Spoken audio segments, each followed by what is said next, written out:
এডুটেক্স নিরঞ্জন চ্যানেলে সকলকে স্বাগত। আজকে একটি অন্যরকম এক্সেল শীট নিয়ে আলোচনা করব, যে শীটে আলিপুরদুয়ার জেলার ডিআই অফিসের অন্তর্গত সকল বিদ্যালয়ের শিক্ষক, শিক্ষিকা, শিক্ষাকর্মী, লাইব্রেরিয়ান সকল এমপ্লয়ীদের ট্যাক্স ক্যালকুলেশন একটি শীটের মাধ্যমে হয়ে যাবে। এটি অন্যান্য প্রতিষ্ঠান বা অল ইন্ডিয়ার যে কোনো স্টেটের এমপ্লয়িরাও এই এক্সেল শীটের মাধ্যমে ইন্ডিভিজুয়াল ট্যাক্স ক্যালকুলেশনও করতে পারবেন। নিউ অ্যান্ড ওল্ড ট্যাক্স রিজিমে কোন রিজিমে কত ট্যাক্স পড়বে তার হিসাব এক নিমিষে করতে পারবেন। প্রতিটি বিদ্যালয়ের প্রধান শিক্ষক বা টিআইসি স্কুলের ইমেলে এই শীটটি পেয়ে যাবেন আলিপুরদুয়ার জেলার ক্ষেত্রে। কারণ হলো, আমি ট্যাক্স কনসালটেন্টকে রিকোয়েস্ট করেছিলাম আলিপুরদুয়ার জেলার প্রতিটি বিদ্যালয়ের ইমেলে এই এক্সেল শীটটি পাঠানোর জন্য। গত 8ই জানুয়ারি ট্যাক্স কনসালটেন্ট ইমেল পাঠিয়েছেন প্রত্যেকটি বিদ্যালয়ের ইমেলে।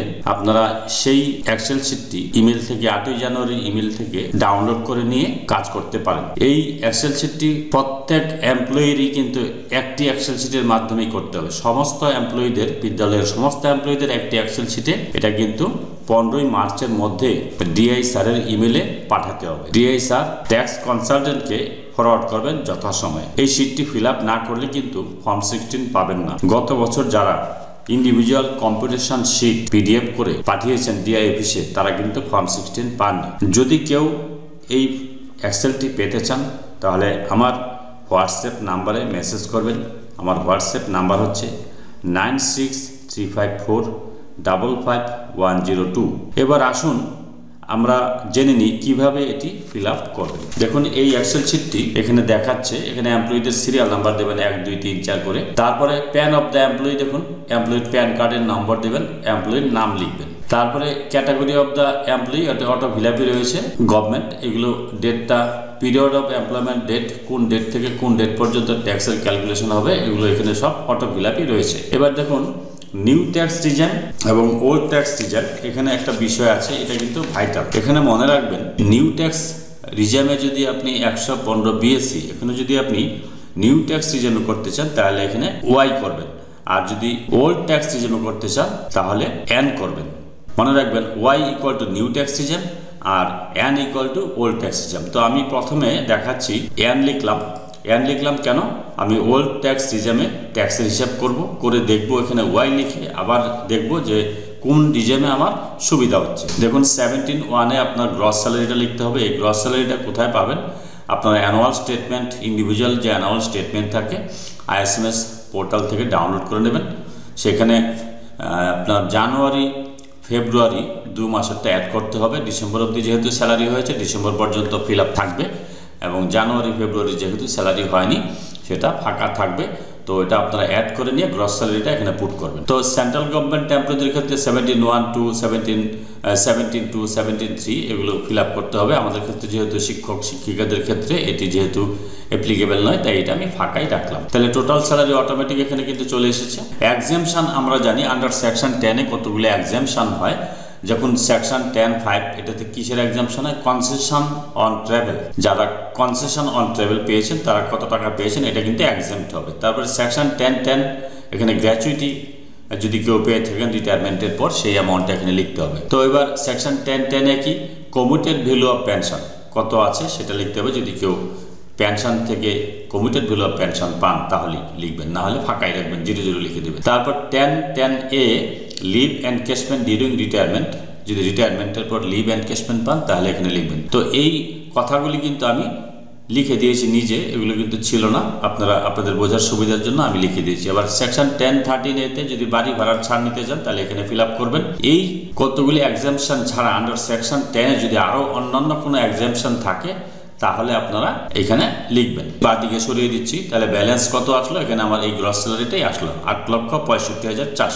এবার দেখুন এখানে পি ট্যাক্স কত। পি ট্যাক্স হচ্ছে সেকশন আপনার 16(3), এখানে পি ট্যাক্স আমি ধরে নিলাম, এখানে পি ট্যাক্স হচ্ছে 2400 টাকা। এখানে 2400 টাকা টাইপ করলাম, এখানে বাইরে একটা ক্লিক করব।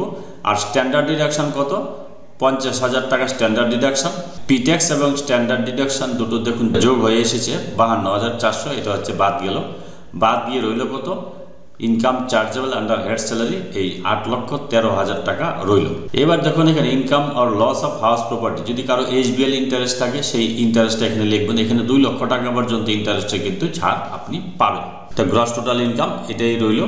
এবার দেখুন ডিডাকশন, এখানে 80C-তে চ্যাপ্টার 6-এ 1.5 লক্ষ টাকা পর্যন্ত ম্যাক্সিমাম ছাড় পাওয়া যায়। আমি ধরে নিলাম কারো 75,600 টাকা তিনি তার সেভিংস আছে, GPF LIC সমস্ত সেভিংস মিলে তার 75,600 টাকা আছে। আমি একটু বাঁ দিকে সরে নিলাম। তারপরে 80CCC এই পেনশন ইত্যাদি এগুলো যদি কারো থাকে তাহলে লিখবেন, না হলে আমি লিখলাম না। তাহলে টোটাল ডিডাকশন কত আসলো? 1.5 লাখের মধ্যে 75,600ই আসলো। এবার যদি কারো NPS থাকে 80CC D1-B-তে 50,000 টাকা ছাড় পাওয়া যায়।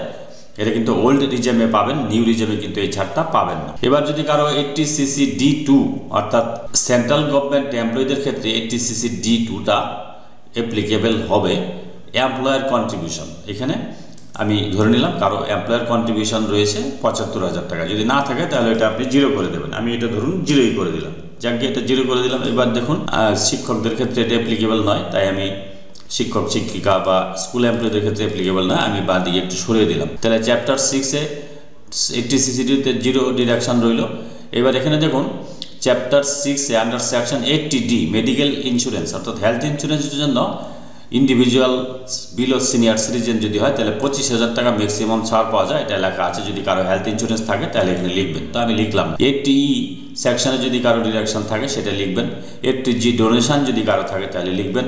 তারপর হচ্ছে এখানে দেখুন 80TTA 10,000 টাকা পর্যন্ত ছাড় পাবেন বিলো সিনিয়র সিটিজেন, বিলো 60 যাদের নন সিনিয়র সিটিজেন তারা সেভিংসের ইন্টারেস্টের উপর 10,000 টাকা ছাড় পান, এটা এখানে লিখবেন। তারপর এই ডিডাকশনগুলি ছাড়া যদি আপনার চ্যাপ্টার 6-এ অন্য কোনো ডিডাকশন থাকে তাহলে এখানে লিখবেন। ধরুন কেউ যদি পিতামাতার জন্য 80D সেকশনে মেডিকেল এক্সপেন্ডিচারের জন্য 50,000 টাকা ছাড় নিতে চান, যদি পিতামাতা সিনিয়র সিটিজেন হন তাহলেই এটি অ্যাপ্লিকেবল হবে। সেই ক্ষেত্রে 50,000 টাকা কোথায় লিখবেন? এখানে কিন্তু কোথাও জায়গা নেই। সেই ক্ষেত্রে এই জায়গায় অল আদার ডিডাকশন চ্যাপ্টার 6-এ এখানে 50,000 টাকা লিখে দেবেন। যদি আপনার পিতামাতার চিকিৎসা সংক্রান্ত সমস্ত বিল ভাউচার থাকে তাহলেই কিন্তু অথেন্টিক ডকুমেন্ট থাকলে এটা কিন্তু লিখবেন। সেই ক্ষেত্রে পিতামাতা কিন্তু 60 বছরের কম বয়স হলে কিন্তু এই ছাড়টা মেডিকেল এক্সপেন্ডিচারের ছাড়টা কিন্তু পাবেন না। তাহলে গ্রস টোটাল ডিডাকশন কত এলো?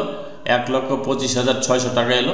এবার দেখুন ইনকাম ট্যাক্সেবল ইনকাম কত আসলো? 6,87,400 টাকা। তাহলে ইনকাম ট্যাক্স কত পড়লো? 49,980 টাকা। তাহলে দেখুন ওল্ড রিজেমে 12,500 টাকা যে ছাড়টা 87-এতে সেটা কিন্তু এখানে 0 এসেছে, তার মানে এই ছাড়টা ইনি পাবেন না। এই যে 6,87,400টা 5 লক্ষ টাকার উপরে চলে এসেছে। 5 লক্ষ টাকা পর্যন্ত ওল্ড ট্যাক্স রিজেমে ট্যাক্স নিল। এডুকেশন শেষ কত? 1,999 টাকা। আর এই 49,980 টাকা ট্যাক্স আর সারচার্জ 4% যেটা সেটা নিয়ে হচ্ছে 51,979 টাকা তার টোটাল ট্যাক্স পড়ছে। এবার যদি কোনো TDS কাটিয়ে থাকেন সেই কত টাকা কাটিয়েছেন সেটা লিখবেন। তাহলে তাকে 51,979 টাকা ট্যাক্স পে করতে হবে। এটা হচ্ছে ওল্ড ট্যাক্স রিজেমের ক্ষেত্রে। এবার যদি আমি এটা নিউ ট্যাক্স রিজেমে, এখানে মনে রাখবেন হিসাবটা আমি লিখে রাখছি।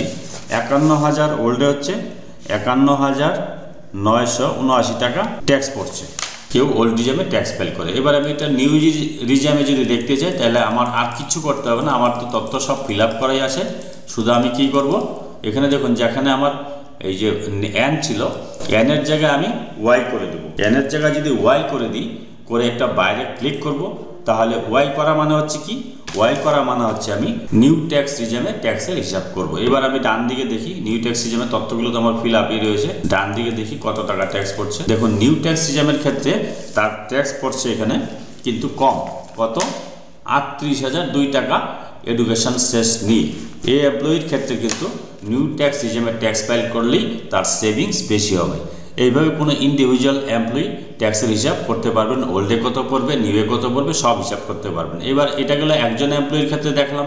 পরবর্তীতে আপনার বিদ্যালয়ের দ্বিতীয় এমপ্লয়ির ক্ষেত্রে এখানে একজন প্রথম এমপ্লয়ির ক্ষেত্রে সিরিয়াল 1 দেবেন, দ্বিতীয় এমপ্লয়ির ক্ষেত্রে সিরিয়াল 2 দেবেন, দিয়ে এখানে তার প্যান কার্ড নাম্বার, নেম লিখলেন। তারপরে এগুলো তো অটো ফিল আপে রয়েছে, তার গ্রস স্যালারি লিখলেন।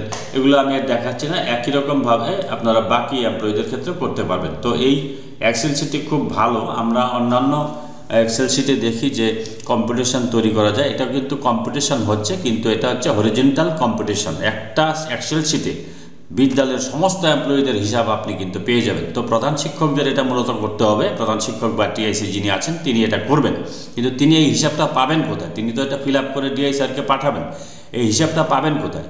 এই হিসাবটাকে পেতে হলে আমার যেটা সাজেশন, প্রধান শিক্ষকরা প্রত্যেক বিদ্যালয়ের শিক্ষক শিক্ষিকা গ্রুপ সি গ্রুপ ডি বা লাইব্রেরিয়ান যারা আছেন তাদেরকে বলবেন ইন্ডিভিজুয়াল কম্পিটিশন বা ট্যাক্স ক্যালকুলেশন শিট সাবমিট করার জন্য।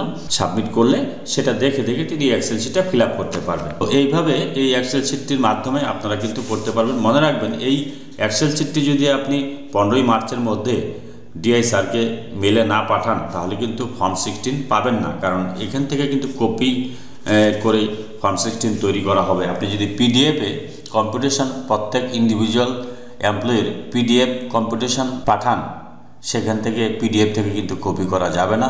ফলে গত বছর যারা ফর্ম 16 পান নাই তাদের ক্ষেত্রে এই ভুলটাই হয়েছিল, প্রত্যেক এমপ্লয়ির কম্পিটিশন শিট তারা পিডিএফ করে ইমেল করেছিলেন ডিআই স্যারকে। যদিও এই শিটটি গত বছর ট্যাক্স কনসালটেন্ট ডিআই স্যারের মাধ্যমে আমাদেরকে প্রোভাইড করেছিলেন, কিন্তু অনেকেই বুঝতে পারেননি, ভুল বোঝাবুঝির কারণে সেটা করে উঠতে পারেননি। তো এবার যেহেতু সময় আছে, জানুয়ারি মাসে আপনারা এটা পেয়ে যাচ্ছেন।